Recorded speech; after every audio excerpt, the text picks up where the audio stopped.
Uy, medyo late na tayo sa party. Hawak ko right now is the HUAWEI Pura 80 na base variant. This phone looks a lot sleeker compared sa last year na Pura 70.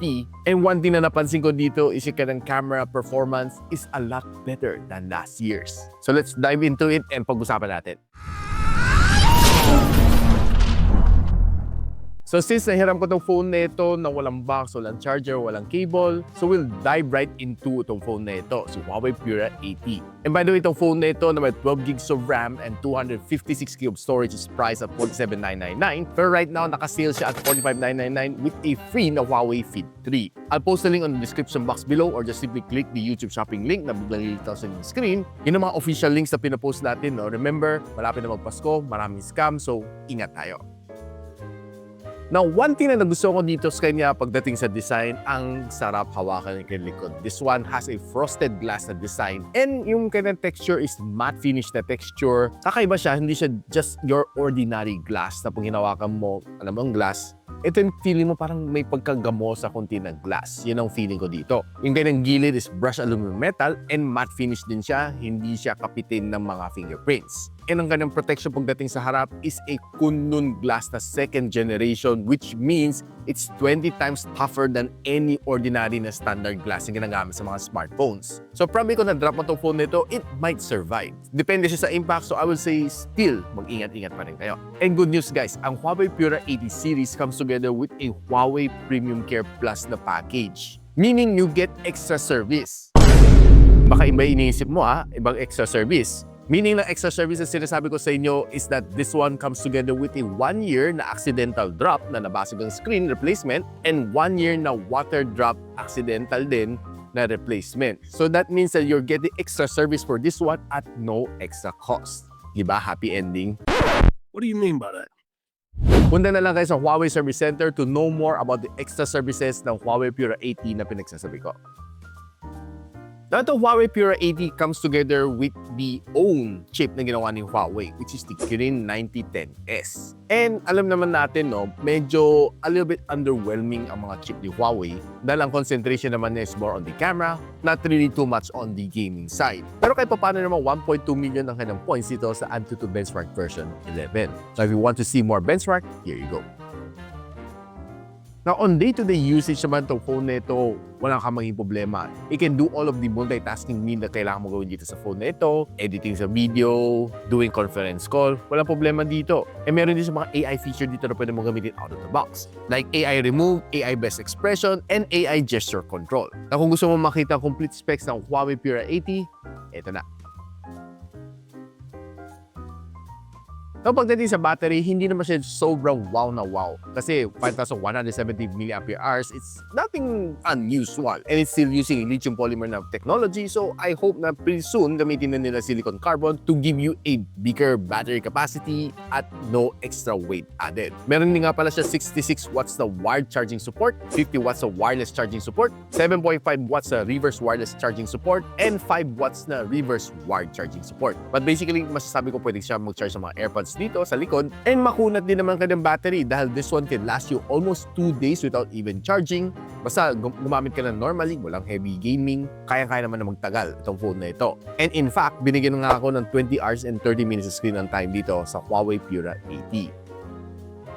Napag-usapan naman natin kanyang display kamusta aking experience. One thing that I like is meron sa LTPO na OLED display. Meron sa PWM dimming, 120 Hz sa screen refresh rate, and the list goes on. One good thing dito is Kunlun Glass version 2 na siya. So meaning tougher na rin ang kanyang screen against yung mga drops and mga torture test na gagawin mo sa kanya. Pero hindi ko pa rin ina-advise yan ha. Meron din siya IP68, IP60 na dust and water resistance. So pretty much protected to phone mo. Kahit hindi naman sobrang nipis ang kanyang bezel, pero one thing that I like is symmetrical naman siya all through all 4 sides of your phone. And maliit din ang kanyang punch hole by the way. And gustong-gusto ko rin naman mag-browse dito sa phone nito while on social media, Facebook, TikTok, and Instagram okay siya. Yun nga lang, just a word of reminder, 4G pa rin ito, hindi siya 5G support dahil sa US ban. But all of the apps, pwede mo siya ma-download sa app gallery and pwede mo install ang Gbox and MicroG para wala kayong maging problema sa inyong mga Google services like sa Gmail, Gmaps, YouTube, and all of the other Google apps na ginagamit nyo na lagi.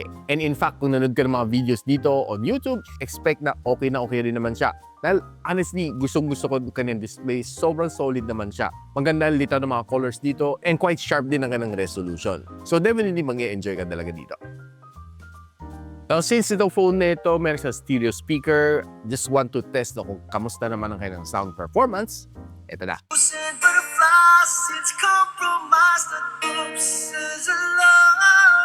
Now, one thing na gusto ko rin dito sa sounds ng loudspeaker ni HUAWEI Pura 80 is very immersive siya. Maki-feel mo yung difference ng sound coming from this phone compared sa ibang mga smartphone at this price range.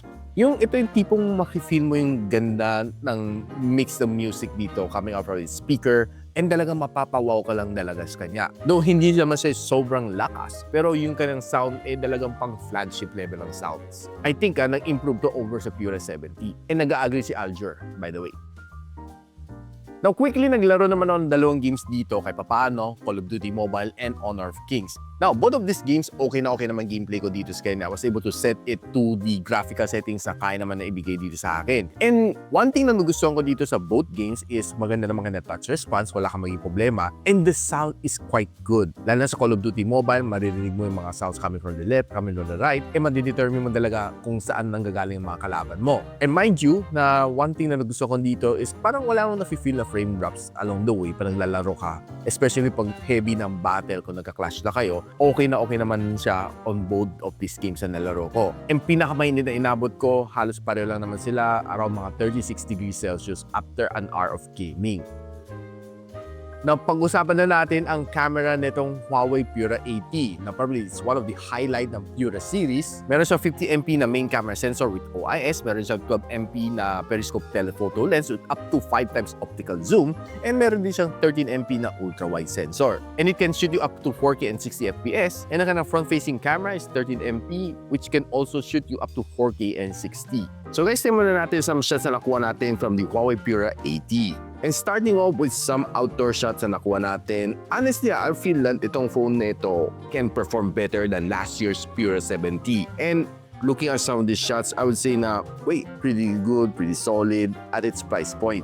For me, yung Pura 70 last year was a little bit above a mid-range performance like Nova. Pero this year, masasabi ko na mas na-achieve niya ang flagship level na performance on its camera. Looking really sharp naman mga photos na na-capture natin ng outdoors. And mga green niya, medyo pansin ko a little bit darker shade yung kanyang attack this time around. Pero hindi siya yung OA tingnan. Not bad yung mga shots na ito and pretty solid naman ang mga outdoor shots na nakuha natin. Tayo makita natin mga signage na to, maganda. Pati mga cloud details sa likod, makita mo talagang litaw na litaw mga clouds niya. Meron dito sa photo ito, pag tinignan mo mga details ng cloud, pati mga linya ng Meralco, parang spiderweb, talagang litaw na litaw sila.